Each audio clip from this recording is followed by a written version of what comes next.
Hey everyone, and welcome to my very last episode of the 7 days of Pokémon Aloha Pika Pika. When I started to play this game, I said to myself that I would play for 1 week and try to achieve the most that I could, with the main goal of obtaining Raikou and adding it to the team. Doing a quick recap, on the day 1, I ended the day at level 20 with a team of Pikachu, Bulbasaur, Esper, Numel, and Mudkip. On the day 2, I got up to level 28 and I added Squirtle to my team. Both Pikachu and Squirtle were the first Pokemon to achieve 10k power on my team. On the day 3 though, I got my first S-tier Pokemon from Gacha, being an awesome Greninja, and I also got a Charmander that I started powering up, and I achieved level 32 on that episode. And today, we are starting on day 5, and going all the way up to day 7, and who knows, maybe a little bit of day 8 as well, to show you my achievements. Without further ado, let's start this episode, and on this episode I will show you more about the achievements and new Pokemon that I obtained along the way. I open a lot of gachas, I complete a lot of the new stuff in these last days. Enjoy! So, starting on day 5, I had a very specific goal in mind, which was evolving Charmander. The way that you evolve Pokemon in this game is that you collect shards of that specific Pokemon, and once you have enough shards, you can evolve it. So basically that was my goal, and I went for it. I spent some diamonds refreshing the shop, and I finally got some Charmander shards, which, well, now I use it to make Charmander 4 stars and evolve into Charmeleon. And while I was farming some materials to power up Charmeleon, I got to level 35.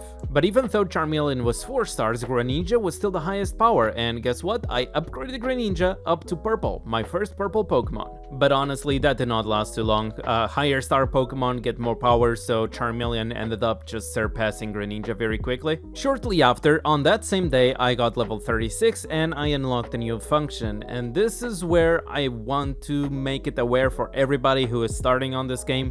Please buy a trainer as soon as you can. There are events at the start of the game where you can buy trainers. Buy a different trainer, please. This is because this game mode, I was stuck over here for like a while, and apparently this actually requires you to have 2 trainers in order to be able to play this game mode, because it's like you need 1 trainer for 1 battle and another trainer for the other battle, so you need to build 2 teams and play with 2 trainers. And oh well, even though I was a little bit sad about not being able to play that game mode over there, I continue my grinding, and shortly after we got Charmeleon, the second purple of the team. Since I had 2 nicely upgraded Pokemon on my team, I tried to go and take a hit on the arena, and I got my highest rank 19, not bad at all. I did end my day 5 breaking the 20k power with Charmeleon, and I was very proud of it. And I had a total team power of 94k. On day 6, I started the day by doing like a lot of dailies, like the most dailies possible, because I was close to level 37, I believe. Yes, level 37, there we go. And then I would actually get some tickets so that I can do another poll on the advanced gacha, and I was really hyped about it. And I was also checking the login rewards, and apparently on day 7 I would also get 10 free tickets, like free tickets and diamonds and other stuff. So I would, like, you get a lot of stuff for your first week of gameplay actually. And it was time. As you can see, my next single ticket, it would guarantee a Pokemon. So I just go for it, and I get a Staryu. It's guaranteed an A or S tier Pokemon, okay? It's the first time that I got unlucky and I got the Staryu for myself. But remember, I still have 10 more tickets. So technically, drawing 10 more times will give me another 3-star Pokemon. And I go for it, and what do I get?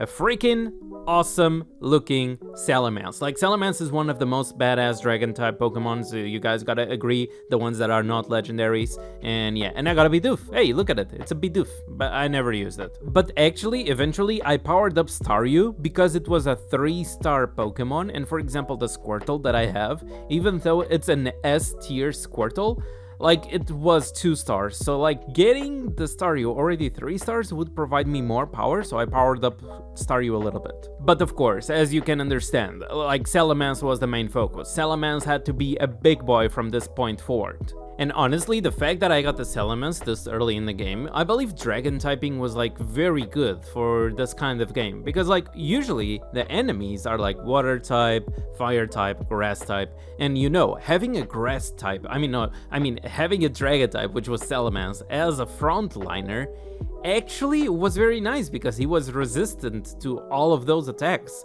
So he could just be a frontline Pokemon to take all of those attacks while your carries are in the background. So after getting this good experience with Salamence, right, I was like, okay, I enjoy Salamence, I want to keep Salamence, so I'm going to invest on him further. So he would be the third Pokemon that would be purple on my team. And after that, I would honestly try and focusing on getting Pikachu shards to upgrade Pikachu to at least 3 stars. I leveled up to 38, but I did not unlock anything new yet. And at this point in the game, I already knew what resources I wanted to keep and what other resources I could just use. So I basically just powered up every single other Pokemon that I could, like with the shards, whatever. And I actually ended up starring Pikachu up. So Pikachu evolved from 2 stars to 3 stars, and he actually got like a lot of power. I ended the day 6 with 107,000 team power, but apparently I forgot to record the individual power of each Pokemon. But it's fine, let's start day 7, collect our 10 golden coupons, and go back to the gacha and get another 3-star Pokemon. I just started by using my free chance, and after that I used the 10 coupons, and to my surprise, what we get? We get a freaking Cresselia. Now, Cresselia, I believe it's actually good because it's psychic type. It might follow the same logic as Salamence, I'm assuming, because it's a type that it's not weak to water, fire, or grass.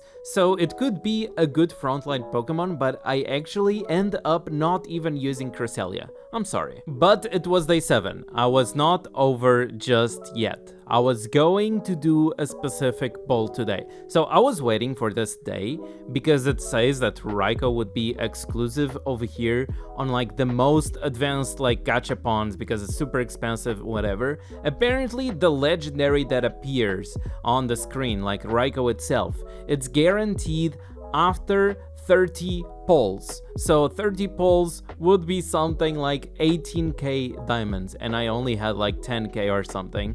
So very sadly, I was not able to pull Raikou directly from this gacha, which I was disappointed. I spent so much, and well, it was a learning experience. At least this way, I know that this more expensive gacha, it's actually only to get the legendary if you have the diamonds. Like if you have like 18k diamonds, you will get the legendary guaranteed. But if you don't, it's a freaking waste of money. It's a waste of diamonds. So next time, like if I would ever play this game again, like and I start a new challenge or something like that, next time, I already know, all my diamonds would go to the other advanced capsule because it would give me like more S tiers and better stuff to start the game with. I got a little bit sad, not gonna lie, because, well, I was a little bit disappointed, and even the game started to teasing me, like with this game mode, where you can get Pokemon shards from this game mode, and it was like, hey, you don't have Raikou, you cannot get Raikou shards, and I'm like, okay, I know. And at the same time, it was also Friday, you know, so usually I stream on Fridays, so I was having a little bit less time to play on this day 7, and I ended up not even recording anything else. I just played a little bit, you can see the battles with the Pokemon that I had, and I did not even record the power. So we just moved on to day 8 and get better stuff and just finally get like a final screen of our power and our progress. So let's finally start on day 8. I decided that it was not a bad thing to have a day 8 if I would not try to progress in the story.